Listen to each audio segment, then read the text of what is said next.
দুর্দান্ত স্বাদের একটা কাটলেটের রেসিপি চাইলে এই রেসিপিটা অবশ্যই একবার ট্রাই করে দেখতে পারেন। তার জন্য দরকার সয়াবিনটাকে প্রথম পর্যায়ে ভিজিয়ে জল ছেঁকে একটা মিক্সির গ্রাইন্ডারের মধ্যে দিয়ে দিয়েছি। এবারে এর সাথে দিলাম অল্প একটু আদার টুকরো আর দিলাম 2টো কাঁচা লঙ্কা। এবারে জল ছাড়া দরদরা করে এই মিশ্রণটাকে একটু বেটে নিতে হবে। সমস্ত মিশ্রণটা মুখের মধ্যে বেশ পড়বে, অল্প একটু আদার টুকরো আর সয়াবিনের টুকরোগুলো, সেটাই খেতে বেশি ভালো লাগবে। একটা মিক্সিং বলে এটা নিয়ে নিলাম। নিয়ে এরপরে আরও বেশ কিছু উপকরণ মেশাবো। নিয়েছি 100 গ্রাম পনিরটাকে গ্রেট করে ভালো করে মিশিয়ে নেব ওই উপকরণের সাহায্যে। যাতে করে বড় দানা পনির না থাকে সেটা অবশ্যই লক্ষ্য রাখতে হবে।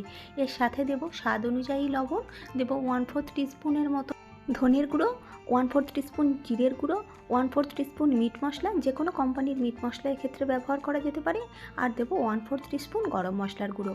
এর সাথে বাইন্ডিংয়ের জন্য দেবো 2 থেকে আড়াই চামচের মতন বেসন দিয়ে ভালো করে সমস্ত উপকরণগুলিকে ভালো করে মেখে নিতে হবে। বাইন্ডিংটা বেশ ভালো করে হয়ে গেলে হাতের সাহায্যে চেপে চেপে যে কোনো একটু শেপ দিয়ে নিতে হবে। আমি এক্ষেত্রে গোল গোল একটু চ্যাপ্টা করে শেপ দিয়েছি, আপনারা চাইলে অথেন্টিক কাটলেটের মতন শেপ দিয়েও করতে পারেন। এবারে ডুবো তেলে অথবা অল্প একটু তেলেতে এপিট ওপিট করে লালচে করে ভেজে নিলেই রেডি দুর্দান্ত স্বাদের এই কাটলেটের রেসিপিটা। সন্ধ্যের আড্ডায় চায়ের সাথে হোক কিংবা শুধুই খেতে ভীষণ ভালো লাগে এই রেসিপিটা। এক পিঠ ভাজা হয়ে গেলে আর এক পিঠ উল্টে দিয়ে আরও পিঠটাও লালচে করে ভেজে নেব।